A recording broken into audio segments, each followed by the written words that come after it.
আল্লাহ বললেন, মুসা উত্তর দিব না, উত্তর তুমি নিজেই পাবা। সাইয়েদনা মুসা হাঁটতে আরম্ভ করলেন। মরুভূমির মাঝখানে একটা গাছ, বিশ্রাম নেওয়ার জন্য বসলেন। হঠাৎ ঘুমিয়ে পড়লেন। ওই গাছের নিচে ছিল বিষ পিঁপড়ার বাসা। চিনেন? বিষ পিঁপড়া কামড় দিলে খুব আরাম লাগে না? কি লাগে? কষ্ট লাগে। সাইয়েদনা মুসা আলাইহিস সালামের পায়ের মধ্যে 3টা বিষ পিঁপড়া কামড়াতে শুরু করলো। বিষ পিঁপড়ার কামড়ের ব্যথায় ঘুম ভেঙে গেল। রাগে গড়গড় করতে আরম্ভ করলেন। এই নবীর মেজাজ একটু নরম না গরম? বেশি না কম? ওইটা দেখে বিষ পিঁপড়ার বাসা, পায়ে 3টা কামড়াইতেছে। খরমের জুতা পরে বিষ পিঁপড়ার বাসা ভাঙা শুরু করলেন। একটা একটা পিঁপড়ারে পা দিয়ে পিষে পিষে মারতে শুরু করলেন। সব পিঁপড়া মারা শেষ, এবার ঠান্ডা হলেন, রাগ মিটাইছে। আল্লাহ ডেকে বলে, মুসা তোমারে কামড় দিয়েছিল কয়টা পিঁপড়া? জোরে কোন কয়টা? সবগুলারে মারলা কেন? সব পিঁপড়া মারলা কেন? সব তো কামড়ায় নাই। মুসারে আমি যখন আযাব দেই, আমি যখন গজব দেই, শুধু জালেমদের উপরে আমার আযাব যায় না, ওই এলাকার আলেমদের উপরেও আগে আগে যায়, ঠিক কিনা? একা একা আলেম হইছো, জিকির করে তোমারে বড় আল্লাহর ওলি হইতে কইছে কে? এলাকার সবাইরে আল্লাহর ওলি বানাও নাই কেন? সমাজটারে সংস্কার করো নাই কেন? অন্যায় অপরাধ জুলুম নিপীড়ন সমাজ থেকে দূর করো নাই কেন? চিল্লা এখন ঠিক কিনা? এই জন্য ছেলেরা শিখালেন, ও আমরু বিল মা'রুফ, ভালো কাজের আদেশ দাও, ওয়ান হানিল মুনকার, অন্যায় কাজের বাধা দাও। তারপরে বললেন, ওয়াসবিরা আলা মা আসাবাক, বিপদে ধৈর্য ধরো। ছেলেরা শিখাচ্ছেন, বাবা তুই যদি নামাজি হস, তুই যদি সৎ কাজের আদেশ দিস আর অন্যায় কাজের নিষেধ করিস, এই জাতীয় লোকদের উপর আযাব আর গজব আছে না নাই? কেউ যদি হকের কথা বলে, নামাজি হয়, সমাজটারে নামাজি বানাতে চায়, সমাজটারে ইসলাম দিয়ে সাজাতে চায়, বাতিলের তীর তার পিঠকে ঝাঁঝরা করে দিবে। বাতিল শক্তি তার পেছনে উঠে পড়ে লেগে যাবে। কেমন করে তারে দমানো যায়, কেমন করে তারে থামানো যায়, কেমন করে তার আওয়াজকে স্তব্ধ করে যায়, সব বাতিলগুলো তার পিছনে লেগে যাবে। চিল্লা এখন ঠিক না? এজন্য ছেলেরা সাবধান করে দিচ্ছেন, বাবা ওয়াসবির আলা মা সাবাক, নামাজ কায়েম করবি, সমাজটারে নামাজ দিয়ে সাজাবি। অসৎ কাজ থেকে মানুষকে যদি বিরত রাখতে বলিস, সমাজে তুমি আরামসে থাকতে পারবা না। এই পথটা এত সোজা না, এই পথটা কুসুমাস্তীর্ণ নয়, এটা কণ্টকাকীর্ণ। হকের কথা বললে কেউ আপনারে লাল গালিচার সংবর্ধনা দিবে না। হকের কথা বললে কেউ আপনারে ফুল দিবে না, সবাই মাইর দিবে। হকের কথা বললে মাইর আছে না নাই? সব নবীরা মাইর খেয়েছে কি খায় নাই? বিশ্বনবী শিয়াবে আবি তালেবে জেল খাটছে কয় বছর? আপনি খাটছেন কয় বছর? আমি খাটছি কয় বছর? বিশ্বনবী উহুদের ময়দানে দাঁত ভাঙলেন, তায়েফের ময়দানে রক্ত ঝরালেন। আপনি বছরের পরে বছর দাওয়াত দেন, কেউ আপনার ধমকিও দেয় না, তার মানে আপনার দাওয়াত আসল দাওয়াত না। চিল্লা এখন ঠিক কিনা? ও আমর বিল মা'রুফ, ভালো কাজের আদেশ দাও, ওয়ান হানিল মুনকার, খারাপ কাজ থেকে নিষেধ করো। হকের দাওয়াত যদি দেন, বাস্তব কথা যদি বলেন, আপনি আপনার এলাকায় থাকতে পারবেন না। আপনাকে এলাকা ছাড়তে হবে, আপনাকে সব বিসর্জন দিতে হবে। চিল্লা এখন ঠিক কিনা? ছেলেরা বললেন, বাবা অসবির, বিপদে ধৈর্য হারাবা না, ধৈর্য ধারণ করবা। এরপরে বললেন, ওয়ালা তুসাইর খাদ্দাকা লিন্নাস, আমার বাবা সামাজিক হবি, মানুষ থেকে বিচ্ছিন্ন হবি না, মানুষ থেকে নাক ছিটকাবা না। ছেলেকে সামাজিকতা শিক্ষা দিচ্ছেন, এটারও কিন্তু দরকার। অনেক ছেলে আছে সমাজে মিশতে পারে না, গণবিচ্ছিন্ন, কারোর সাথে কথা বলতে পারে না, এরকম আছে না নাই?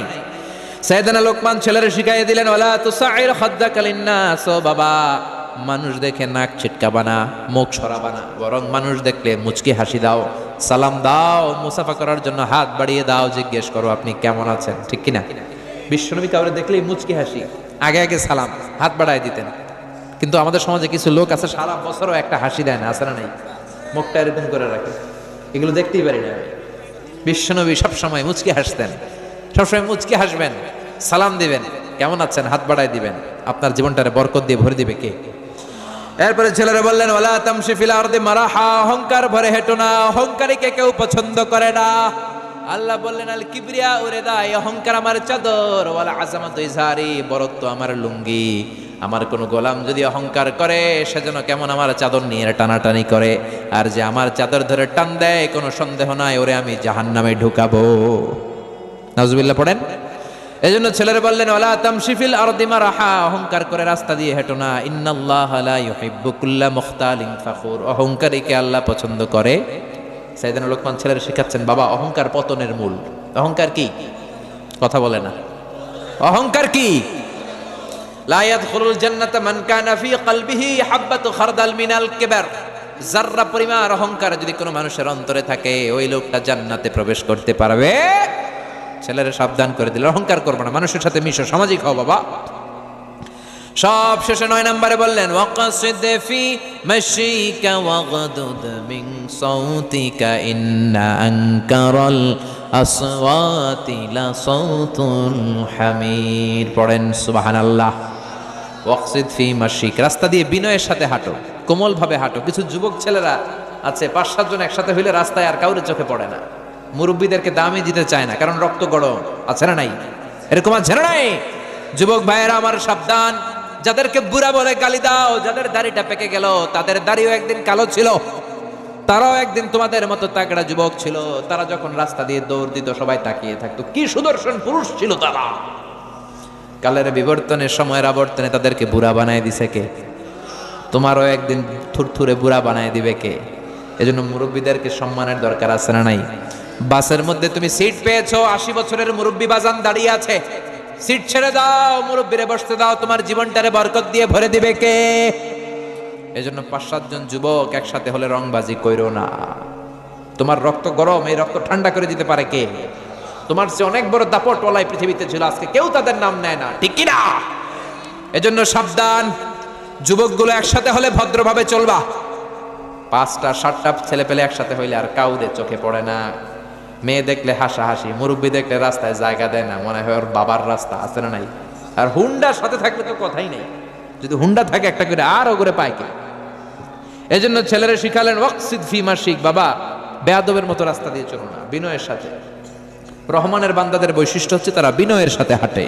ওয়া ইবাদুর রাহমানিল্লাযীনা ইয়ামশুনা আলাল আরদি হাওনাও ওয়া ইযা খাতাবাহুমুল জাহিলুনা ক্বালু সালামা। রহমানের বান্দারা যখন হাঁটে অহংকার করে হাঁটে না, বিনয়ের সাথে হাঁটে। সুবহানাল্লাহ। সর্বশেষ উপদেশ ওয়াগদুদ মিন সাউতি, কণ্ঠটারে নিচু রাখো, বড় গলায় কর্কশ গলায় চিল্লাফাল্লা করো না। যারা বড় গলায় কথা বলে এদের আওয়াজকে আল্লাহ গাধার আওয়াজের সাথে তুলনা করলেন। কার আওয়াজ? কার আওয়াজ? আমরা কি চাই আমাদের ছেলে মেয়েদের আওয়াজ গাধার আওয়াজ হোক? এজন্য কোমল ভাষায় ভদ্র একটা সফট আওয়াজ নিয়ে কথা বলবেন, বরকত দিবে কে? সাইয়েদনা লোকমান ছেলেকে 10টা উপদেশ দিলেন। আমরা যারা বাবা হয়েছি আমাদের ছেলে মেয়েদেরকেও এই উপদেশগুলো দেওয়ার দরকার আছে না নাই? এই উপদেশগুলো, এই নসিহাতগুলো যদি দেই, আমাদের ছেলে মেয়েগুলোর আল্লাহর ওলি বানায় দিবে কে? নামাজি বানাবে কে? ভদ্র বানাবে কে? এজন্য উপদেশগুলো দিতে রাজি আছেন?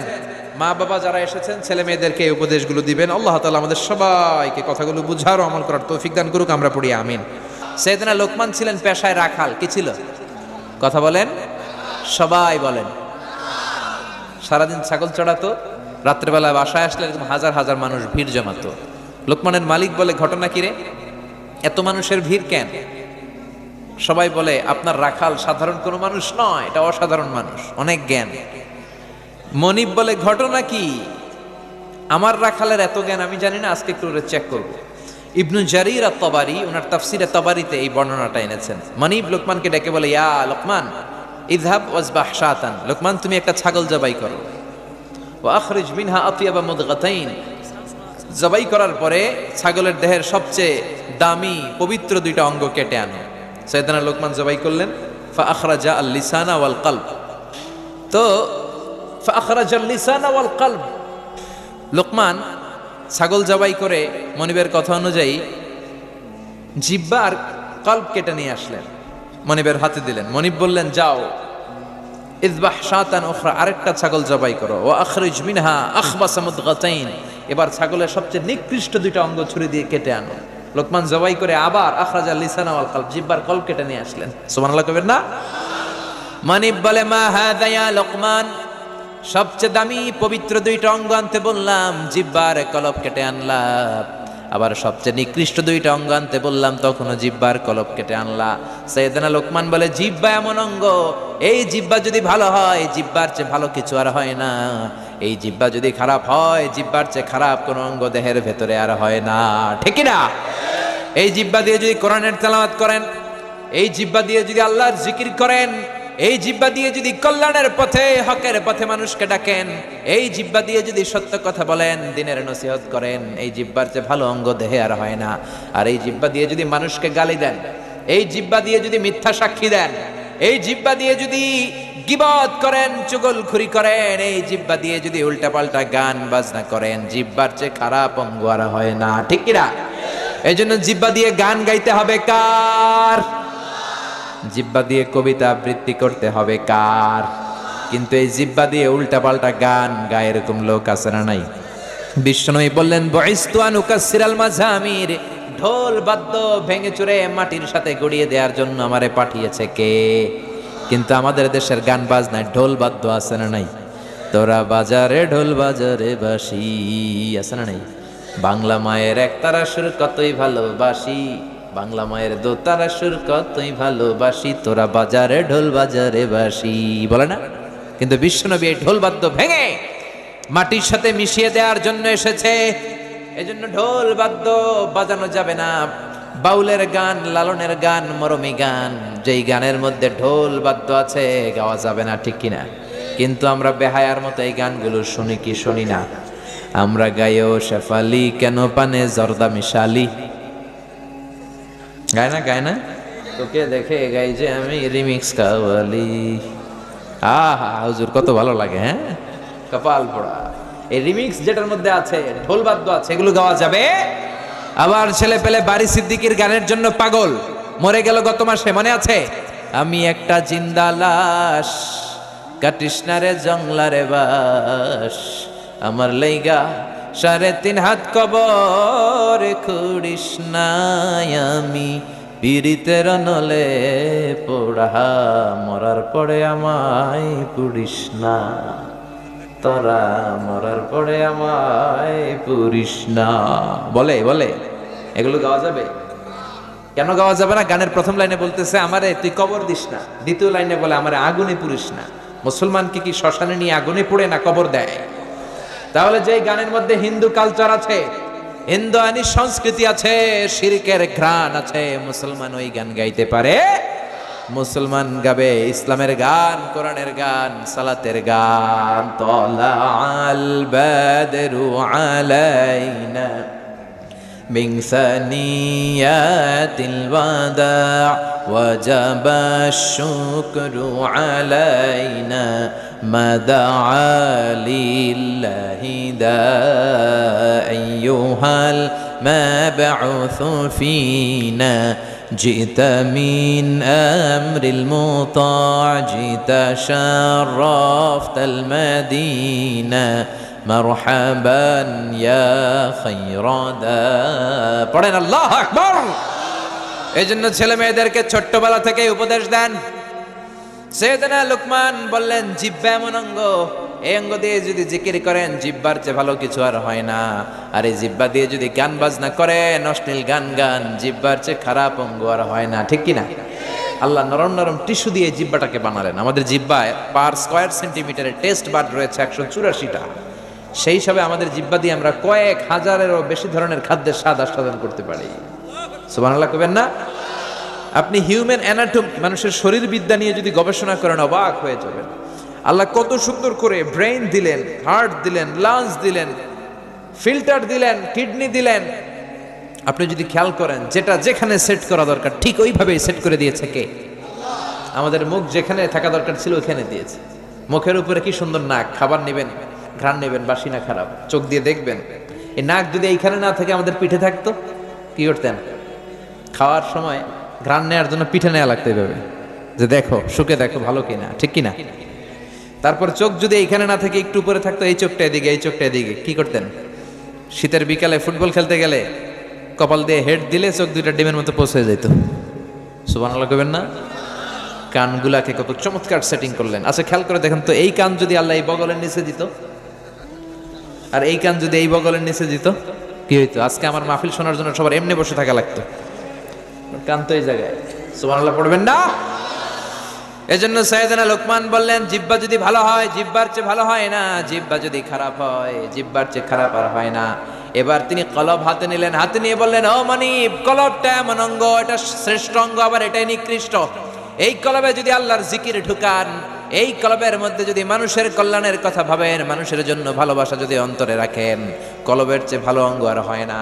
আর এই কলবের ভেতরে যদি মানুষের জন্য ঘৃণা পুষে রাখেন, আল্লাহর জিকির না বসিয়ে শয়তানকে যদি আপনার কলবের মধ্যে আপনি ঢুকিয়ে দেন, তাহলে কলবের যে খারাপ অঙ্গ আর হয় না, ঠিক কি না? এজন্য আল্লাহ বললেন, আলা বিযিকিরিল্লাহি তাতমাইন্নুল কুলুব। দুনিয়ার কোন জিনিস দিয়ে কলব প্রশান্ত হয় না, কলব প্রশান্ত হয় একজনের জিকির দিয়ে। তিনি কে? এজন্য কলবের ভেতরে আল্লাহর জিকির রাখার দরকার আছে না নাই? অনেকে আসে কলবের ভেতরে আল্লাহর জিকির না ঢুকাইয়া আয়না ঢুকায়, আছে না নাই? কলবে কি ঢুকায়? আপনাদের এলাকায় ঢুকায়? কয় আয়না বসাইয়া দে মোর কলবের ভিতর। বাবারে দয়াল বাবা কেল্লা কাবা হেনার কারিগর, আয়না বসাইয়া দে মোর কলবের ভিতর। বলে আমাদের ওই দিকটাই খুব বলে, তোর বাবার কলবেই তো আয়না নেই, তোরে কি আয়না দিবে বেটা? কলবে আয়না থাকে না, কলবে জিকির বসাবেন কার? এজন্য লোকমান বলল, ও মানিব, কলবটা এমন অঙ্গ, দেহের সবচেয়ে দামি অঙ্গ। যদি ভালো হয় কলবের চেয়ে ভালো কিছু নাই। যদি কলবটা খারাপ হয়ে যায়, পচে যায়, নষ্ট হয়ে যায়, কলবের চেয়ে খারাপ অঙ্গ দেহে নাই, ঠিক কিনা? মনিব বলে, তাই তো, আসলেই তো আমার রাখাল সাধারণ কোনো রাখাল নয়। মনিব বলল, লোকমান যাও, আজকে থেকে তোমার আমি আজাদ করে দিলাম, তুমি গোটা বিশ্বে ছড়িয়ে তোমার জ্ঞান দিয়ে লোকদেরকে আলোকিত করে নাও। আল্লাহু আকবার। সে লোকমানের কথা আল্লাহ বললেন, ওয়ালাকাদ আতাইনা লুকমানাল হিকমাতা আনিশকুর লিল্লাহ। আমি লোকমানকে হিকমত দিয়েছি আর বলেছি আনিশকুর লিল্লাহ, শুকরিয়া করবা কার? সবাই বলবেন, শুকরিয়া করবেন কার? শুকরিয়া করলে নিয়ামত বাড়ায় দেয় কে? না করলে নিয়ামত কেড়ে নেয় কে? লাইন শাকারতুম লাযীদান্নাকুম ওয়া লাইন কাফারতুম ইন্না আযাবি লাশাদীদ। ওরে গোলাম, যদি নিয়ামতের শুকরিয়া করো নিয়ামত বাড়িয়ে দেব, আর যদি নিয়ামতের শুকরিয়া না করে আমি আল্লাহর সাথে গাদ্দারি করো, কুফরি করো, জেনে রেখো আমার শাস্তি বড় কড়া। ইন্না বাতশা রাব্বিকা লাশাদীদ। আমার আল্লাহর ধরা, আযাব আর পানিশমেন্ট আর পাকড়াও বড় কঠিন। আমার আল্লাহ সব সময় ধরে না, কিন্তু যখন ধরে ছাড়ে না, ঠিক কি না? ধরে ধরে ধরে না, ধরলে আল্লাহ ছাড়ে না। ফেরাউনরে যখন ধরলেন ছাড়েন নাই, অনেক ঢিল দিলেন, দেখলেন ফেরাউন ভালো হয় কিনা, সাইয়েদনা মুসার কথা শুনে কিনা। নমরুদকে অনেক ঢিল দিলেন, ভালো হয় নাই। নমরুদরে পরে মশার কামড় দিয়ে শেষ করলো কে? ফেরাউনরে অনেক ছাড় দিলেন, সুযোগ দিলেন, তওবা করে নাই। ফেরাউনরে সাগরের পানিতে সুবানি খাওয়াইলো কে? আব্রাহার বাহিনী কাবাগর ভাঙতে আসলো, আবাবিল পাখি দিয়ে আব্রাহার বাহিনীরে শেষ করলো কে? আবার কাবা ভাঙতে এলে পাঠাওয়া বাবিল, দাও খোদা দাও আমায় আবার উমর দারাজ দিল, দাও খোদা দাও আমায় আবার উমর দারাজ দিল। আল্লাহু আকবার। এজন্য আমার আল্লাহ সব সময় ধরে না, কিন্তু যখন ধরে, কথা বলেন, যখন ধরে, ধরে ধরে ধরে না, ধরলে আল্লাহ। ফেরাউনরে ধরলেন ছাড়েন নাই, নমরুদরে ধরলেন ছাড়েন নাই। এখনো যদি কেউ বান্দরামি করে ধরলে ছাড়বেন না। জোরে কোন ঠিক কিনা? ঠিক কিনা? ফেরাউনের লাশটা আমি নিজে দেখেছি, আমার জীবন ধন্য, আমার চোখ ধন্য। জাহান্নামের নরকীটটাকে আমি দেখে এসেছি। আমি তো মিশরে পড়েছি, মিশরের রাজধানী কায়রোর ন্যাশনাল মিউজিয়ামে এই লাশটা রাখা। মরেছিল লোহিত সাগরে 2000 বছর। ফেরাউনের লাশটা ভেসেছিল জাবালিন নামক একটা সি বিচে। জেলেরা ধরে মমিফাইং করে পিরামিডের ভিতরে রাখে, তারপর অনেক পরে সেখান থেকে এনে মিশরের রাজধানী কায়রোর ন্যাশনাল মিউজিয়ামের রয়্যাল মমিস চেম্বারের 2য় তলায় ব্যান্ডেজ করে মমিফাইং করে রাখা। এই ফেরাউনের লাশ দেখতে 200 পাউন্ড লাগে। কয় পাউন্ড? আমি দেখেছি ফ্রিতে, মাগনা। ফ্রিতে এটার আপনারা কি বলেন? পাবনায় মাগনা বলেন? মাজ্জানান, মাগনা দেখেছি, যেহেতু আলাজারের কার্ড ছিল। কার্ড দেখিয়ে ঢুকলাম ফেরাউনের লাশ ঘরে। ঢুকেই দেখি ফেরাউন শুয়ে আছে, ব্যান্ডেজ করা, হাত দুইটা এরকম বাঁধা, ব্যান্ডেজ। এইভাবে শুটকি মানুষ, কি মানুষ? শুটকি। কোনো মাছ ওরে খায় নাই। 2000 বছর সাগরে পড়েছিল, কোনো কীট পতঙ্গ ওরে ছয় নাই, কোনো ব্যাকটেরিয়া ওরে পচায় নাই, কোনো ক্যাকটাস, কোনো শৈবাল, কোনো অক্টোপাস, কোনো প্রাণী ওর দিকে তাকায়ও নাই। কারণ ওর লাশটারে যে সংরক্ষিত করে রাখা হবে, এই চ্যালেঞ্জটা কার? ঢুকলাম, ঢুকে দেখি ফেরাউন শুয়ে আছে। ডাক দিলাম, ও ফেরাউন চাচা কেমন আছো? কিন্তু চাচা কথা বলে না। ওর কথা বলার শক্তিটাও কেড়ে নিয়েছে কে? ওই দিন আমি অনেকক্ষণ কথা বললাম ফেরাউনের সাথে। কিন্তু এক পেশে কথা, এক তরফা কথা, শুধু আমিই কই, সে কথা কয় না। তার লাশের চারদিক দিয়ে ঘুরে ঘুরে দেখলাম আর অবাক হলাম। এই লোকটা আমার নবী মুসা আলাইহিস সালামকে ধমক দিত। এই লোকটার ভয়ে বনি ইসরায়েলের মুসলমান সৈনিকেরা নিজ এলাকায় থাকতে পারতো না, আরেক এলাকায় যে ঘুমানো লাগতো। এরকম পরিবেশ এখনো দেশে আছে না নাই? আমার থানা এইখানে, আমি এখানে থাকতে পারি না, আরেক থানায় ঘুমাই। আমার বাড়ি এইখানে, আমার বাড়িতে আমি পরবাসী, আরেকজনের ঘরে ঘুমাই। ওয়ালা তাহিনু ওয়ালা তাহজানু ওয়া আনতুমুল আ'লাউনা ইন কুনতুম মুমিনিন। দুঃখ করো না, চিন্তা করো না, ঈমান যদি পাক্কা হয় বিজয় তোমাদের হাতে নিশ্চিত হবেই হবে। চিল্লায় এখন ঠিক কিনা? ঈমানের নমুনা যদি দেখাতে পারো, সবর যদি এখতিয়ার করতে পারো, নিজেদের জান আর প্রাণকে যদি কোরআনের জন্য উৎসর্গ করতে পারো, বাংলার জমিনেও কালেমার পতাকা উড়াইয়া দিবে কে? পৃথিবীতে কেউ তো স্থায়ী হয় না, ওক না সে ফেরাউন কিবা নামরুদ। কেউ ভবে চিরদিন রয় না, কেউ ভবে চিরকাল রয় না। জোরে কোন ঠিক কিনা? এজন্য থাকার জন্য আমরা আসি নাই, চলে যেতে হবে। ফেরাউনকেও শেষ করে দিল কে? এজন্য আল্লাহ বললেন আনিশকুরু লিল্লাহি ওয়া মান ইয়াশকুরু ফাইন্নামা ইয়াশকুরু লিনাফসিহি। ও লোকমান, আল্লাহর শুকরিয়া করো, শুকরিয়া করলে আমি নিয়ামত বাড়িয়ে দেই। আর কেউ যদি শুকরিয়া করে সেটা তার নিজের জন্যই করে, আমি আল্লাহর কোনো লাভ নাই। শুকরিয়া করলে লাভ কার? কুফরি করলে লস কার? আল্লাহর কোনো লাভ লস আছে? কথা বলেন, লাভ লস আছে? সহিহ মুসলিমের বর্ণনায় বিশ্বনবী বললেন, হাদিসে কুদসিতে আল্লাহ বলেন, ইয়া ইবাদি লাউ আন্না আউওয়ালাকুম ওয়া আখিরাকুম ওয়া ইনসাকুম ওয়া জিন্নাকুম কানু আলা আফজারি কলবি রাজুলিন ওয়াহিদ মা নাকাসা ফি মুলকি শাইআ। ও আমার গোলাম, তোমরা সবাই মিলে যদি আমি আল্লাহর গালি দাও, আমি আল্লাহর ব্যাপারে বিদ্রোহ ঘোষণা করো, সবাই মিলে যদি তোমরা কুফরি করো, আমি আল্লাহর ক্ষমতা আর 1 ইঞ্চিও তোরা কমাতে পারবি না। ঠিক কিনা? কমানো যাবে? আমরা সবাই মিলে বিদ্রোহ করলে আল্লাহর কোনো ক্ষতি নাই। ওয়া আন্নাকুম গায়রু মুজিজিল্লাহ।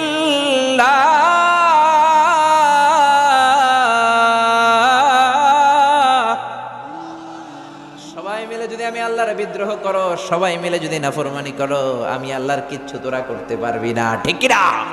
এজন্য শুকরিয়া করলে তোদের লাভ, না শুকরি করলে তোদের লস।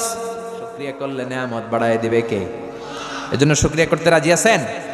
এরপর আল্লাহ বললেন কেমন করে লোকমান উপদেশ দিল, ওয়া ইয ক্বালা লুকমানু লিবনিহি ওয়া হুয়া ইয়াইদুহু ইয়া বুনাইয়া লা তুশরিক বিল্লাহ ইন্নাশ শিরকা লাযুলমুন আযীম। পড়েন সুবহানাল্লাহ। সাইয়েদনা লোকমান উপদেশ দিচ্ছে, ইয়া বুনাইয়া, ও আমার সন্তান, ও আমার কলিজার টুকরা, ও আমার বৎস, ও আমার বাছা। এজন্য উপদেশ যখন দিবেন নরম ভাষায় দিবেন। উপদেশের ভাষা হতে হবে হৃদয়স্পর্শী, কোমল। আপনি যদি ধমকি দিয়ে উপদেশ দেন, এটা উপদেশ হবে? এটা তো হয়ে যাবে ঝগড়া।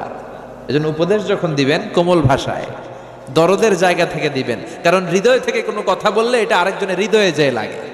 ঠিক কি না? ধমক দিবেন না, ছেলে মেয়েদেরকে ধমকাবেন না, বুঝাবেন। যদি ধমকার, এই খারাম দাদা, ফজরের নামাজ পড়ছ না আজকে, তোর একদিন কে আমার একদিন, এদিকে আয়। লাঠি লইয়া ধরলেন পোলারে, পোলা শুনবে? পোলা কেউ ঠিক আছে, আপনার একদিন আমারও আছে একদিন। ঠিক কিনা? আরো বেয়াদব হবে। দরদ দিয়ে বলবেন। সাইয়েদনা লোকমান তাই বললেন, ইয়া বুনাইয়া, ও আমার কলিজার টুকরা ছেলে, ও আমার বাজান, ও আমার সন্তান, ও আমার বৎস। আপনারা ছেলেকে আদর করে কি ডাকেন? বাজান? হ্যাঁ, তাহলে বলবেন ও আমার বাজান, ও আমার কলিজার টুকরা। আদর করে উপদেশ দিবেন। সাইয়েদনা লোকমান প্রথম উপদেশ দিলেন, লা তুশরিক বিল্লাহ, শিরক করো না। কি করো না? ইন্নাশ শিরকা লাযুলমুন আযীম, শিরক হলো অনেক বড় জুলুম। কারণ এই জুলুমটা আপনি দুনিয়ার কোনো মানুষের উপর করছেন না, করছেন কার উপর? যে আল্লাহ রিজিক দিল, জীবন দিল, সব নিয়ামত দিয়ে আপনারে কৃতজ্ঞ করলো, সেই আল্লাহর উপর যদি জুলুম করেন, জুলুমটা ছোট জুলুম না বড় জুলুম? আল্লাহ বললেন, ইন্নাশ শিরকা লাযুলমুন আযীম, নিশ্চয়ই শিরক হচ্ছে বড় জুলুম, শিরক হচ্ছে অনেক ভয়ানক। এজন্য ছেলের প্রথমে শিরকের ব্যাপারে সচেতন করে দিচ্ছেন। বলছেন, ছেলে শিরক করিস না। কি করিস না? কথা কয় না। কি করিস না? শিরক হচ্ছে ঈমান বিধ্বংসী মরণাস্ত্র। এই শিরক, এটা এইডসের চেয়েও খারাপ, এটা ক্যান্সারের চেয়েও ভয়ানক। ক্যান্সারের অ্যান্সার আছে, শিরকের কোনো অ্যান্সার নাই। ঠিক কি না? বিশ্বনবী বলেছেন, আখফা মিন দাবিবিন নামাল, পিঁপড়া যেমনি গুটি গুটি পায়ে মিষ্টির দোকানের ভেতরে দিয়ে ঢুকে যায়, শিরক তেমনি গুটি গুটি পায়ে তোমার দেহে ঢুকে ভাইরাসের মতো করে তোমার ইমানকে শেষ করে দিবে। ঠিক কি না?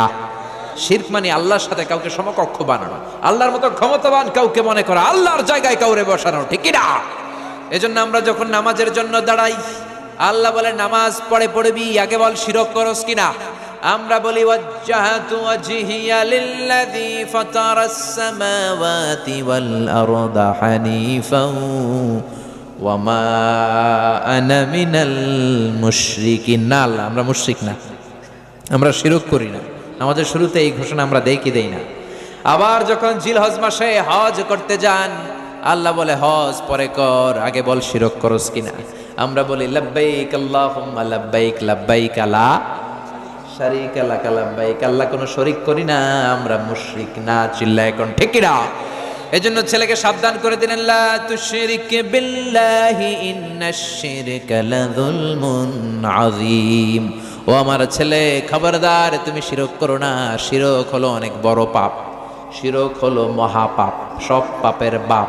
জোরে কোন ঠিক কিনা? এজন্য শিরক করা যাবে।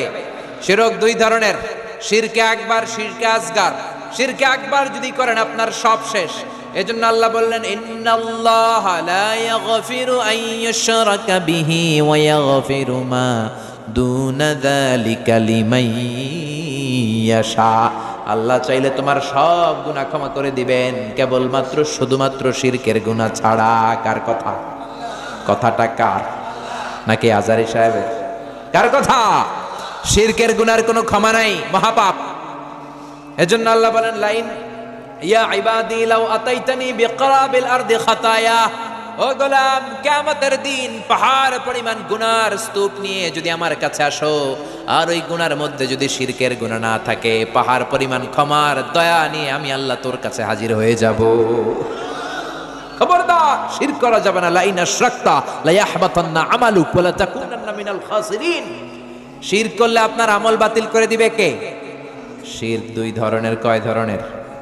সবাই বলেন, পিছনের ভাইরাও বলেন। শিরক কয় প্রকার? শিরকে আকবার, শিরকে আসগার, বড় শিরক, ছোট শিরক। শিরকে আকবার আবার তিন ধরনের। শিরক ফির রুবুবিয়া, রবের ক্ষেত্রে শিরক করা। আমাদের রব কে? কিয়ামতের কবরের জীবনে প্রথম প্রশ্ন আপনাকে রব দিয়ে করা হবে। প্রথম প্রশ্ন কি?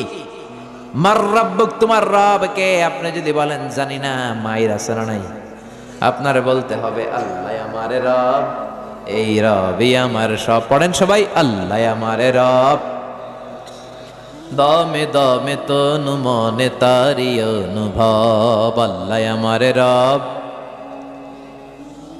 এজন্য রব হিসেবে আমরা মানি একজনকে, তিনি কে? আল্লাহ ছাড়া অন্য কাউরে যদি রব বানান, খবর আছে না নাই? এটা হচ্ছে শিরক ফির রুবুবিয়া। এরপর হচ্ছে শিরক ফিল উবুদিয়া। কষ্ট হচ্ছে? কথাগুলো কঠিন হয়ে যাচ্ছে? আমি চেষ্টা করছি সহজ করে বোঝানোর জন্য। সহজ করে কইতে আমায় কহজে, সহজ করে যায় না কওয়া সহজে, কিন্তু সহজ করে বলার চেষ্টা করতেছি। আর শিরকু ফিল উবুদিয়া, দুই নাম্বার হচ্ছে ইবাদতের ক্ষেত্রে আল্লাহ শিরক করা। ইবাদতের হকদার একজন, তিনি কে? সেজদা দেব একজনকে, তিনি কে? অনেকে আছে বিপদে পড়লে মসজিদে যায়, মসজিদে যেয়ে সেজদা দেয়, আবার মাঝে মাঝে মাজারে যেও সেজদা দেয়। আছে না নাই? এই এলাকায় নাই? বেশি সর্বনাশ। বিশেষ করে মহিলারা যায়। আহা, মায়েরা বোনেরা যাদের কানে আমার মাইকের আওয়াজ যায়, খবরদার, মাজারে যে সেজদা দিয়ে মুশরিকদের কাতারে তুমি নাম তুলো না। ঠিক কি না? বাধা দিবেন, নিষেধ করবেন, ইসলাম বুঝাবেন। নারীদেরকে ইসলাম শিখানো হয় না, কোরআনের কথাগুলো জানানো হয় না। নারীগুলো সন্তানের জন্য মাজারে যে সেজদা দেয়। মাজারে গেলে নাকি বাচ্চা হয়? হয় নাকি? মাজারে গেলে বাচ্চা হয়? আচ্ছা, মাজারে গেলে যদি বাচ্চা হয় আর মাজারে না গেলে যদি বাচ্চা না হয়, কুত্তার যে বাচ্চা হয়, কুত্তা কোন মাজারে যায়? ছাগল যে বাচ্চা দেয়, ছাগল কোন মাজারে মানত করছিল? প্রতি বছর যে গরু বাছুর দিতেছে, বাচ্চা দিতেছে, বিড়ালের যে বাচ্চা হয়, বিড়াল কোন দরবারে যায়? কথা বলেন, আকল খাটালেই বোঝা যায়। চিল্লায় কোন ঠিক কিনা? এই জন্য মাজারের সেজদা দেওয়া যাবে না, সেজদা দেবে একজনকে, তিনি কে? তিন নাম্বার শিরক ফিল আসমা ওয়াস সিফাত, নামের ক্ষেত্রে, আল্লাহর গুণের ক্ষেত্রে কাউরে বসানো যাবে না। আমাদের দেশে ভয়ঙ্কর একটা শিরক আছে। আমরা আল্লাহর প্রিয় ওলি আব্দুল কাদের জিলানী রে ডাকি গাউসুল আজম বলি না, কিন্তু গাউসুল আজম কার নাম? গাউসে পাক হলো একজন, তিনি কে? গাউস মানে সাহায্যকারী, পাক মানে পবিত্র, পবিত্র সাহায্যকারী। আল গাউসুল আযম মানে মহান সাহায্যকারী তো একজন, তিনি কে? এজন্য আব্দুল কাদের জিলানীর নামের আগে গাউসে পাক বলা যাবে? গেল শিরকে আকবার। এবার শিরকে আসগার মানে ছোট শির। কি শির? কথা কয় না। শুরুতে কইছে হুজুর এটা ক্লাস, আমি কথাই কয় না। কি শির? শিরকে আকবার করলে আপনি মুশরিক হয়ে যাবেন, কিন্তু শিরকে আসগার যদি করেন আপনি মুশরিক হবেন না, কিন্তু আপনার কবিরা গুনাহ হবে। তওবা করার দরকার আছে না নাই? বিশ্বনবী বললেন সবচেয়ে ভয়ঙ্কর শিরকে আসগার হলো আর রিয়া। কি রিয়া? মানে লোক দেখানো। লোক দেখানো কাজ আমরা করি কি করি না? হজ করছে, নামের আগে আলহাজ না লিখলে চাইতে যায়, আছে না নাই? পাবনাতে তো এই সাথিয়াতের সমস্যা তো এটা নাই না? আপনাদের এখন একই ঝামেলা। তো হজ করেছেন আপনি একজনকে দেখানোর জন্য, তিনি কে? সবার সামনে বলেন কেন? নামাজ পড়বেন কারে দেখানোর জন্য? এখন নামের আগে আলহাজ না লিখলে রেগে যায়। তা আপনি তো নামাজও পড়েন, আল মুসল্লি লাগান না কেন? আপনার লাগানোর দরকার আল মুসল্লি, আস-সায়েম, আল মুজাক্কি, আল হাজ কুতুবুদ্দিন। আল মুসল্লি মানে নামাজি, আস-সায়েম মানে রোজাদার, আল মুজাক্কি মানে যাকাত দানকারী, আল হাজ মানে হজ পালনকারী, কুতুবুদ্দিন। সব লাগাইবেন আপনি, আপনার তো সব দরকার। হজ করবেন কারে দেখানোর জন্য? এজন্য নামের আগে আলহাজ লাগাবেন? লাগাবেন না। লোকে লাগাইলে লাগায়, আপনি পরিচয় দিয়েন না আমি আলহাজ মিজানুর রহমান আজহারি, কখনো দিবেন না। দিবেন? এটা রিয়া। লোক দেখানো মানসিকতা আপনার থাকলে আপনার সব শেষ, আমও শেষ, সালাও শেষ। ঠিক কি না? এরপরে বিশ্বনবী বললেন আল হালাফ বিগাইরি ইসমিল্লাহ, আল্লাহর নাম ছাড়া যদি অন্য কারো নামে আপনি কসম করেন, এটাও ছোট শিরক। আল্লাহর নাম ছাড়া অনেক নামের কসম এই দেশে আছে না নাই? কয় হুজুর কোরআনের কসম, বিদ্যার কসম, মাটির কসম, মায়ের বুকের দুধের কসম, আমার মাতার কসম, আমার পোলার কসম, বলে না? পীর সাহেবের কসম, এরকম বলে কি বলে না? আল্লাহ ছাড়া কারো নামে কসম করা যাবে? একটু ঝিমায়ে পড়ছেন মনে হয় আপনারা। শেষ করে দেই, দোয়া করে দেই। আরো 2-1 মিনিট শুনবেন? আচ্ছা, তাকবীর দেন তাহলে, লিল্লাহি তাকবীর। আরো জোরে দেন, লিল্লাহি তাকবীর। কসম কাটবো একজনের নামে, তিনি কে? মনে থাকবে? এজন্য বিশ্বনবী বলতেন মান কানা হালিফান লা মাহালাতা ফালিয়াহলিফ বিল্লাহ। কারো যদি কোনো কারণে গুরুত্ব বোঝাবার জন্য কসম কাটতে হয়, একজনের নামে কাটবা, তিনি কে? এমনকি কাবা ঘরের নামে কসম করা যাবে না, কাবার কসম বলা যাবে না, বলতে হবে তা রব্বিল কাবা, কাবার রবের কসম। সব কসম হবে কার নামে? আর জোরে বলেন কার নামে? এরপরে বিশ্বনবী বললেন লা তিয়ারাতা ফিল ইসলাম, ইসলামে তিয়ারা নাই। তিয়ারা মানে শুভ অশুভ, কুলক্ষণ সুলক্ষণ, এগুলো ইসলামে নাই। আছে? জোরে বলেন আছে? শুভ অশুভ, সুলক্ষণে কুলক্ষণে এগুলা নাই। লা তিয়ারাতা, লা তিয়ারাতা ফিল ইসলাম, ইসলামে কোনো তিয়ারা নাই। আমরা শুভ অশুভ, সুলক্ষণ কুলক্ষণ, কুফা, এগুলোতে বিশ্বাস করি কি করি না? ক্রিকেট খেলা দেখতেছে, এক বন্ধু ঘরে ঢুকছে, গায়ে বেটা তুই বেরো, তুই ঢুকলেই মাশরাফি আউট হয়ে যায়, তুই একটা কুফা। বলেন এগুলা? বলে? বলে? এগুলো বলা যাবে না। নতুন বউ আসছে, শাশুড়ি কয় মা নতুন আসছে, একটু চা বানায় খাও। নতুন রান্নাঘর, নতুন সবকিছু, কিছু বুঝে নাই, চা বানাইতে যায় কাপ পরে ভেঙে গেছে। সবাইকে বউটা ভালো না রে, বউটা অপয়া, বউটা কুলক্ষণে, বলে না? এগুলো বিশ্বাস করা যাবে? ইসলাম বলে বিশ্বাস করবার তকদিরের উপর, ওয়াল কাদার খাইরিহি ওয়া শাররিহি মিনাল্লাহ। ভালো হোক মন্দ হোক করতে পারে একজন, তিনি কে? কেউ যেটা পারে না পারে কে? কেউ যেটা দেখে না দেখে কে? কেউ যেটা দেয় না দেয় কে? এরপরে বিশ্বনবী বলেন ইতিয়ানুল আররাফিন, গণকের কাছে যাওয়া যাবে না। গণক চিনেন? কি করে? গণে ভবিষ্যৎ বলে, ভবিষ্যৎটা একজন জানে, তিনি কে? এজন্য গণকের কাছে যাওয়া যাবে? তবে যাবেন, যে জিজ্ঞেস করবেন গণক বাবা আপনি চেম্বার দিয়েছেন কেন? গণক বলবে আমি সব জানি, ভবিষ্যৎ সব বলে দিতে পারি, আগে আগে কি হবে সব জানি। বলার সাথে সাথে 40 কেজি ওজনের এক থাপ্পড় দিবেন গালে। থাপ্পড় দেওয়ার পরে যদি রেগে যায়, আপনি বলবেন রাগেন কেন? আপনি তো সব জানেন, আমি যে থাপ্পড় দিব এটাও তো জানার কথা। আমি এসে যে আপনারা থাপ্পড় দিব, আপনি তো ভবিষ্যৎ জানেন, আমি যে থাপ্পড় দিব এটাও জানেন, যাই না সেই না থাপ্পড়টা খাইলেন কেন? আমার থাপ্পড় থেকে বাঁচার জন্য দৌড় দিলেন না কেন? ঠিক কিনা? করতে পারবেন এরকম? গণকের কাছে যাওয়া যাবে না।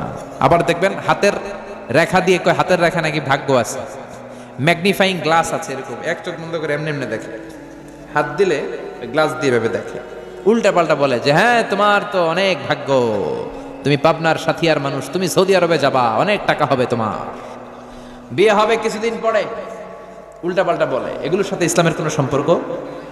তারপর অনেকে টিয়া পাখি নিয়ে বসে থাকে, আছে না নাই? টিয়া নাকি ভাগ্য বলে দেয়। ভাগ্য আল্লাহ ছাড়া কেউ জানে? জোরে বলেন। এরপরে রাশিফল বাবা, এদের কাছেও যাওয়া যাবে না। মেষ রাশি, বৃষ রাশি, কর্কট রাশি, তুলা রাশি, সিংহ রাশি, কন্যা রাশি, আছে না নাই? যাওয়া যাবে? উল্টা পাল্টা বলে। আপনি গেলে বলবে তোর উল্লুক রাশি, আপনার বন্ধু নিবেন কইবে তোর বন্ধুর ভাল্লুক রাশি, আপনার বউ নিয়ে যাবেন বলবে তোর বউয়ের বিলাই রাশি, তোর কুত্তা রাশি, তোর মাইয়ার ইন্দুর রাশি, আছে না নাই? এগুলোতে মুসলমান বিশ্বাস করে না। মুসলমান বিশ্বাস করে একজনের উপর, তিনি কে? আরো জোরে বলেন, তিনি কে? এজন্য বিশ্বনবী বলেন খবরদার কোন গণকের কাছে যাবে না। মান আতা আররাফান ফাসালাহু আন শাইইন বুতিলাত লাহু 40 লাইলা। গণকের কাছে যে যদি কেউ কিছু জিজ্ঞাসা করে, সাথে সাথে তার 40 দিনের নামাজগুলোরে বাতিল করে দেয় কে? কে? আপনারা কি চান আপনাদের নামাজগুলো বাতিল হোক? এরপরে অনেকে তাবিজ ঝুলায়, আছে না নাই? এত্তটি করে ঝুলায়। পোলা নাকি অসুস্থ, এদিকে 10টা এদিকে 10টা, গলায় 10টা, কোমরে 20টা। তো তাবিজের ওজনেই তো আপনার ছেলে অসুস্থ হয়ে যাবে। ছোট্ট ছেলের গায়ের মধ্যে এত তাবিজ কেন? আপনি ঝাড়ফুঁক করবেন, ঝাড়ফুঁক করা সুন্নাহ। বিশ্বনবীর হাতে একবার বল্লা পোকা কামড় দিল। আয়েশারে ডেকে বললেন, আয়েশা লবণের পানি গরম দাও, আঙ্গুলে ঢালো। মা আয়েশা লবণের পানি গরম করে ঢালতে লাগলেন। বিশ্বনবী সূরা ফাতিহা পড়ে ফু দিতে লাগলেন। মা আয়েশার লবণের পানি ঢালা শেষ, বিশ্বনবীর সূরা ফাতিহা পড়া শেষ, আঙ্গুলের ব্যথাও।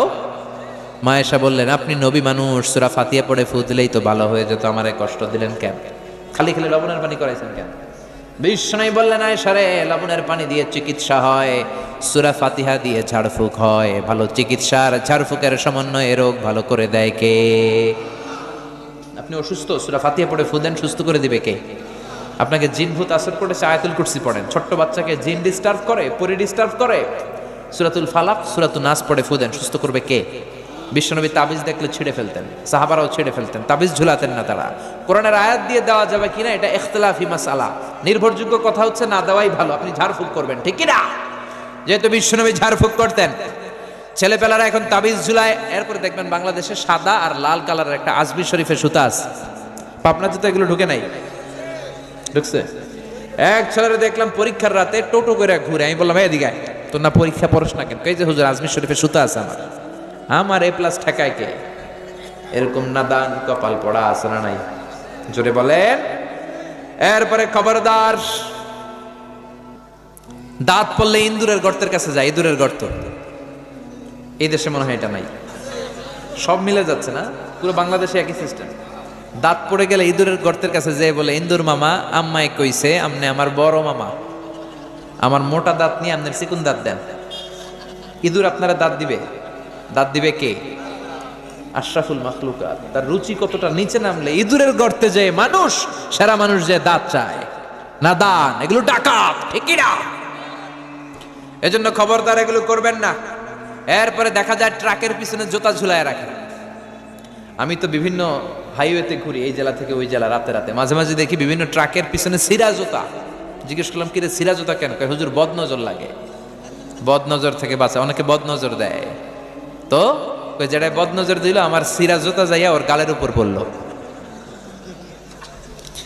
তো ট্রাক বাঁচানোর জন্য তাওয়াক্কুল করলো সিরা জুতার উপর, আল্লাহর উপর তাওয়াক্কুল করতে পারে না। ওরে বাঁচাবে কে? ও তো এমনি রাস্তায় দুর্ঘটনা ঘটে মরবে, ঠিক কি না?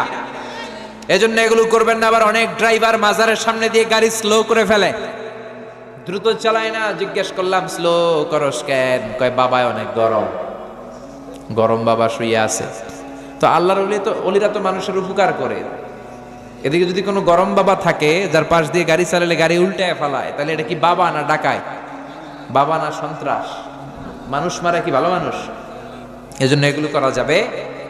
এরপরে বাচ্চাদের কপালে টিপ দেয় কি দেয় না? কাজলের কালো গোল গোল টিপ আছে না নাই? এগুলো দিবেন না। ফালাক আর নাস পড়ে ফু দিবেন। পৃথিবীর কোন শক্তি বাচ্চার ক্ষতি করতে পারবে? সূরাতুল ফালাক, সূরাতুন নাস মুখস্থ আছে না? দুইটাকে একসাথে বলে আল মুআউযিজাতান। বিশ্বনবীকে লাবিদ ইবনুল আসাম, ইহুদিদের মিত্র, জাদু করলো, ব্ল্যাক ম্যাজিক। এই ব্ল্যাক ম্যাজিকে বিশ্বনবী 4 মাস, কোন বর্ণনায় 6 মাস টানা অসুস্থ ছিলেন। সূরা ফালাক আর নাস আল্লাহ নাজিল করলেন, সুস্থ করে দিল কে? এজন্য সূরা ফালাক আর নাস পরে ফু দিবেন। দুইটারে বলে মুআফফিজাতান, কালো টিপ দিবেন না। অবাক করা কাণ্ড, আমার বাসার অনেক প্রাচীন পুরাতন একটা অ্যালবাম আমি খুঁজে পেলাম বাসায়। অ্যালবাম ঘাটতে ঘাটতে দেখি আমার বয়স যখন 6-7, আমার কপালে এরকম কালো টিপ দেওয়া। আম্মারে ধরলাম, কালো টিপ দিছো কেন? কয় তোর নানি কইছে। নানিরে ধরলাম, তুমি কইছো কেন? কয় তোর বড় আম্মা কইছে। বড় আম্মার দুনিয়াতে বাইসা নাই, ধরতে পারি নাই। এরকম ঝামেলা অনেক জায়গায় আছে না নাই? এগুলো দিবেন না, তাওয়াক্কুল করবেন কার উপর? এরপর আমাদের এলাকায় বলে পরীক্ষার দিন সকালে ডিম খাবি না, সাবধান, ডিম খাইলে পরীক্ষায় তুই ডিম পাবি। বলে এগুলা, বলে, বিশ্বাস করবেন না। এরপরে বলে জট কলা খাবি না, লেগে থাকে একসাথে। জট কলা খেলে নাকি যমজ পোলা হয়, বলে না? যমজ ছেলে হলে তো ভালো, 2 বারের কাম একবারে সারলো, ঠিক কিনা? 2 বার, মায়ের কত কষ্ট, একবারে যদি 2 বাচ্চা হয়ে যায় আরো সহজ না? এরপর বলে হাত চুলকালে নাকি টাকা আসে, বলে। আবার বলে মাথার মধ্যে যদি 2 গিট থাকে তোর বিয়ে হবে 2টা। এগুলো মুসলমানরা বিশ্বাস করতে পারে? এই জন্য সাইয়েদনা লোকমান তার ছেলেরে বললেন, লা তুশরিক বিল্লাহি ইন্নাশ শিরকা লাযুলমুন আযীম। খবরদার, আল্লাহর সাথে শিরক করো না, শিরক হলো বড় অপরাধ। আল্লাহু আকবার। প্রথম উপদেশ শিরক করো না। প্রথম উপদেশ কি শুনবেন? 10টা, 5টা শোনেন। 10টাই? আচ্ছা, সংক্ষেপে বলবো। 2 নাম্বার ছেলেরে বললেন, ইয়া বুনাইয়া ইন্নাহা ইন তাকুম মিসকালা হাববাতিন মিন খারদালিন ফাতাকুন ফি সাখরাতিন আও ফিস সামাওয়াতি আও ফিল আরদি ইয়াতি বিহাল্লাহ ইন্নাল্লাহা লাতীফুন খাবীর। ও আমার ছেলে, তুমি ছোট্ট কোনো ভালো করো কিংবা মন্দ করো, আরে কাজ তুমি আকাশে উঠে করো, পাহাড়ে ঢুকে করো, কিংবা জমিনের ভিতরে ঢুকে করো, কেউ দেখে না, দেখে কে? কেউ যেটা দেখে না দেখে কে? কেউ যেটা শোনে না শোনে কে? ছেলেরে সাবধান করাই দিচ্ছেন। বাবা প্রথমে বললো শিরক করিস না, তারপরে বললো বাবা তুমি ছোট্ট ভালো কাজ করো বা খারাপ কাজ করো, কিয়ামতের দিন ওই ছোট্ট কাজটাকে তোমার সামনে হাজির করবে কে? এজন্য ছোট্টবেলা থেকে ছেলের মাথায় আল্লাহর ভয় ঢুকায় দিবেন। কার ভয়? আরো জোরে বলেন, কার ভয়? আল্লাহ সব দেখেন, সব জানেন, সবার চোখ ফাঁকি দেয়া যায়, আল্লাহর চোখ ফাঁকি দেয়া যায় নাকি? পুলিশের চোখ ফাঁকি দেয়া যায় কি যায় না? দুদকের কর্মকর্তার চোখ, বিমানবন্দরের কাস্টমস অফিসারের চোখ, পরীক্ষার হলের ম্যাজিস্ট্রেটের চোখ, কিন্তু আমার আল্লাহর চোখ ফাঁকি দেয়া যায়? কেউ যেটা দেখে না দেখে কে?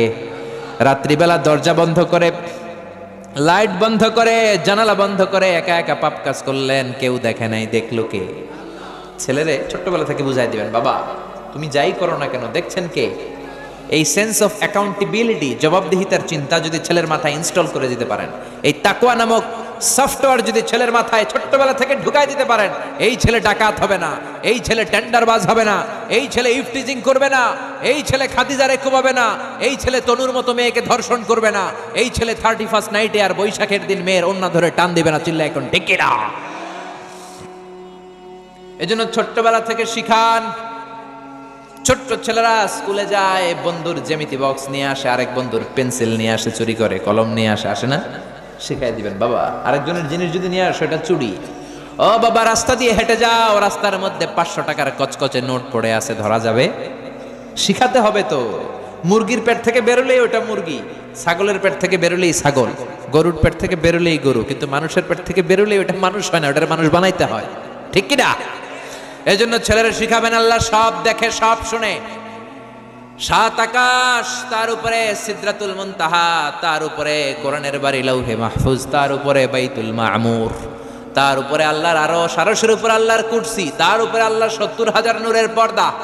এত উপর থেকে সপ্ত জমিনের নিচেও কোনো পিপিলিকা যদি, পিঁপড়া যদি নীরবে নিঃশব্দে হেঁটে যায়, ওই পিঁপড়ার পায়ের আওয়াজটাও শুনতে পায় কে? ছেলেরা ছোট্টবেলা থেকে বোঝাতে হবে। বাচ্চারে ছোট্টবেলা থেকে শিখাবেন, অন্যায় করিস না, মিথ্যা বলিস না, কারো জিনিস নিয়ে আসবি না। রাস্তা দিয়ে হেঁটে যাচ্ছ, আম বাগানে আম পেকে আছে, টুক করে একটা আম ব্যাগের ভিতরে ভরে স্কুল থেকে নিয়ে আসলা, কেউ দেখে নাই, দেখলো কে? এই চিন্তাগুলো ছেলের মাথায় দিয়ে দেওয়ার দরকার আছে না নাই? মেয়ের মাথায় ঢুকায় দেওয়ার দরকার আছে না নাই? 3 নাম্বার ছেলের উপদেশ দিচ্ছেন, ইয়া বুনাইয়া আকিমিস সালাতা ওয়া আমুর বিল মা'রুফি ওয়ানহা আনিল মুনকার। ছেলের 3 নম্বরে বলা হলো আকিমিস সালাহ, নামাজ কায়েম করো। ও বাবা নামাজ ছাড়বি না, কেননা বিশ্বনবী বলেছেন আউয়ালু মা ইউহাসাবু বিহিল আবদু ইয়াউমাল কিয়ামাতি আস-সালাহ, কিয়ামতের দিন সর্বপ্রথম যে হিসাব আল্লাহ চাইবেন সেটা নামাজের হিসাব, ঠিক কিনা? নামাজের হিসাব যদি সহজ হয়ে যায়, পুরো আমল নামার হিসাবকে সহজ করে দিবে কে? নামাজের হিসাবে গন্ডগোল লাগলে সব গন্ডগোল করে দিবে কে? এজন্য বিশ্বনবী বলতেন মুরু সিবিয়ানাকুম বিস-সালাতি ওয়া হুম সাবউ সিনিন, ছেলের বয়স মেয়ের বয়স যখন 7 বছর হয়ে যায় নামাজের আদেশ দাও। দিবেন তো? কি দিবেন? নামাজের আদেশ। আর 10 বছর হলে শাসন করো, ওয়াদ্রিবুহুম আলাইহা ওয়া হুম আশারু সিনিন, ছেলের মেয়ের বয়স যখন 10 হয় তখন শাসন করো। আপনি 7 বছর থেকে যদি বলা শুরু করেন 10 বছরের আগেই ছেলে মেয়ে পাক্কা নামাজি হয়ে যাবে, পিটানো লাগবে না। সুবহানাল্লাহ কইবেন না? এজন্য বাচ্চাদেরকে মসজিদে নিয়ে যাবেন, আর মসজিদে বাচ্চারা গেলে আপনারা ধমকাবেন না। কিছু মুরব্বী আছে মসজিদে বাচ্চা দেখলে দেয় ধমক, কিন্তু ওই মুরব্বী ওই বাচ্চার বয়সে মসজিদের দিকে পিছলা খাইয়াও পড়ে নাই, ঠিক কিনা? বাচ্চাদেরকে মসজিদে ঢুকালে ধমকাবেন না, কারণ একবার ধমক দিয়ে বের করে দিলে আর মসজিদে ঢুকবে না, এগুলি তো ডাকাইত হবে, ঠিক কিনা? এজন্য মসজিদে ঢুকানোর দরকার আছে না নাই? নামাজের আদেশ দেওয়ার দরকার আছে না নাই? অনেকে বলে হুজুর ফজরের সময় ডাকি না, কেন ডাকেন না? আমার আদরের পোলা ঘুমায়। কি করে? ফজরের সময় ভূমিকম্প হইলে কি করবেন? ফজরের সময় বাড়িতে আগুন লাগলে কি করবেন? আদরের পোলা ঘুমাক নাকি? ফজরের সময় যদি ঘরে আগুন লাগে কি করবেন? আদরের পোলা ঘুমাক না একটু, অনেক আদরের পোলা তো, ঘুমাক, আগুনে পুড়ুক। কথা কি বুঝতেছেন? মাথায় ঢুকে? দুনিয়ার আগুন থেকে বাঁচানোর জন্য যদি ফজরের সময় ছেলেকে ডাকেন, জাহান্নামের আগুন থেকে বাঁচানোর জন্য ডাকার দরকার আছে না নাই? এজন্য ছেলেরা বললেন আকিমিস সালাতা ওয়া আমুর বিল মা'রুফি ওয়ানহা আনিল মুনকার, ও বাবা নামাজ কায়েম করো, ওয়া আমুর বিল মা'রুফ 4 নম্বরে বললেন ভালো কাজের আদেশ দাও, 5 নম্বরে বললেন ওয়ানহা আনিল মুনকার, খারাপ কাজ থেকে নিষেধ করো। সুবহানাল্লাহ পড়েন। তার মানে বুঝালেন বাবা তুই একা নামাজ পড়লেই হবে না, সবাইরে নিয়ে পড়বি, তোর ফ্রেন্ড সার্কেলকেও নামাজের দাওয়াত দিবি। বিকেল বেলা ক্রিকেট খেলার পরে তুই অজু করে একা একা মসজিদে যাবি না, তোর বন্ধুদের মধ্যেও দাওয়াতি কাজ কর, তোর বন্ধুদেরকেও নামাজি বানা। একা একা জান্নাতে যে লাভ নাই, বন্ধুদেরকেও জান্নাতে ঢোকানোর দরকার আছে না নাই? এজন্য ছেলেকে সাইয়েদনা লোকমান শিখাচ্ছেন আমর বিল মা'রুফ, ভালো কাজের আদেশ দাও, ওয়ানহা আনিল মুনকার, মন্দ কাজ থেকে নিষেধ করো, অন্যায় দেখলে বাধা দাও, ঠিক না? অন্যায় দেখলে এখন আর আমরা বাধা দেই না, আমাদের এখন সব সয়ে গেছে, ঠিক কিনা? প্রতিবাদের ভাষা আমরা ভুলে গেছি। বিশ্বনবী বলেছেন অন্যায় দেখলে পারলে হাত দিয়ে থামিয়ে দাও, সামাজিক সন্ত্রাস, রাষ্ট্রীয় সন্ত্রাস এক থাপ্পড় মেরে জমিনে গুড়িয়ে দাও, ঠিক কিনা? ছেলেরা শিখালেন ওয়ানহা আনিল মুনকার, খারাপ কাজের নিষেধ করো। একা নামাজি হলে, একা বুজুর্গ হলে হবে না, সমাজটারও বুজুর্গ করার দরকার আছে না নাই? একাই ভালো হলে হবে না, সবাইরে ভালো করার দরকার আছে না নাই? কেননা আযাব আর গজব যখন আসবে শুধু জালেমরা মরবে না, আলেমরাও মরবে, ঠিক কিনা? আলেম হয়ে তুমি হক কথা বলো নাই কেন? জীবনের ঝুঁকি নিয়ে কালেমার বাণীকে তুমি প্রচার করো নাই কেন? জোরে কোন, ঠিক কিনা? এজন্য আযাব আর গজব যখন আসে তখন সবাই মরবে। সাইয়েদনা মুসা আলাইহিস সালাম ডেকে বললেন আল্লাহ কোন এলাকায় যখন তুমি আযাব পাঠাও ওই এলাকার শুধু জালেমরাই মরে না, আলেমরাও মরে, আল্লাহর ওলিগুলাও মরে। জালেমরা মরেছে, জুলুম করেছে, তাই ওলিগুলা মরে কেন? ভালো মানুষেরা মরে কেন?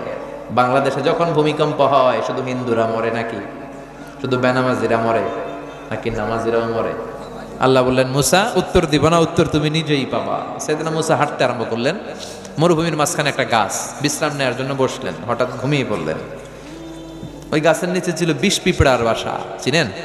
20 পিঁপড়া কামড় দিলে খুব আরাম লাগে না? কি লাগে? কষ্ট লাগে। সাইয়েদনা মুসা আলাইহিস সালামের পায়ের মধ্যে 3টা 20 পিঁপড়া কামড়াতে শুরু করলো। 20 পিঁপড়ার কামড়ের ব্যথায় ঘুম ভেঙে গেল, রাগে গড়গড় করতে আরম্ভ করলেন। এই নবীর মেজাজ একটু নরম না গরম? বেশি না কম? ওইটা দেখে 20 পিঁপড়ার বাসা, পায়ে 3টা কামড়াইতেছে, খরমের জুতা পরে 20 পিঁপড়ার বাসা ভাঙা শুরু করলেন। একটা একটা পিঁপড়ারে পা দিয়ে পিষে পিষে মারতে শুরু করলেন। সব পিঁপড়া মারা শেষ, এবার ঠান্ডা হলেন, রাগ মিটাইছে। আল্লাহ ডেকে বলে মুসা তোমারে কামড় দিয়েছিল কয়টা পিঁপড়া? জোরে কোন কয়টা? সবগুলারে মারলা কেন? সব পিঁপড়া মারলা কেন? সব তো কামড়ায় নাই। মুসারে আমি যখন আযাব দেই, আমি যখন গজব দেই, শুধু জালেমদের উপরে আমার আযাব যায় না, ওই এলাকার আলেমদের উপরেও আগে আগে যায়, ঠিক কিনা? একা একা আলেম হইছো, জিকির করে তোমারে বড় আল্লাহর ওলি হইতে কইছে কে? এলাকার সবাইরে আল্লাহর ওলি বানাও নাই কেন?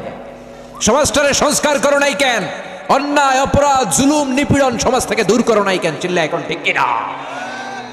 এই জন্য ছেলেরা শিখালেন, ও আমরু বিল মারুফ, ভালো কাজের আদেশ দাও, ওয়ান হানিল মুনকার, অন্যায় কাজের বাধা দাও। তারপরে বললেন ওয়াসবির আলা মা আসাবাক, বিপদে ধৈর্য ধরো। ছেলেরা শিখাচ্ছেন, বাবা তুই যদি নামাজি হস, তুই যদি সৎ কাজের আদেশ দিস আর অন্যায় কাজের নিষেধ করিস, এই জাতীয় লোকদের উপর আযাব আর গজব আছে না নাই? কেউ যদি হকের কথা বলে, নামাজি হয়, সমাজটারে নামাজি বানাতে চায়, সমাজটারে ইসলাম দিয়ে সাজাতে চায়, বাতিলের তীর তার পিঠকে ঝাঁঝরা করে দিবে। বাতিল শক্তি তার পেছনে উঠে পড়ে লেগে যাবে। কেমন করে তারে দমানো যায়, কেমন করে তারে থামানো যায়, কেমন করে তার আওয়াজকে স্তব্ধ করে যায়, সব বাতিলগুলো তার পিছনে লেগে যাবে। চিল্লা এখন ঠিক কিনা? এজন্য ছেলেরা সাবধান করে দিচ্ছেন, বাবা ওয়াসবির আলা মা সাবাক, নামাজ কায়েম করবি, সমাজটারে নামাজ দিয়ে সাজাবি।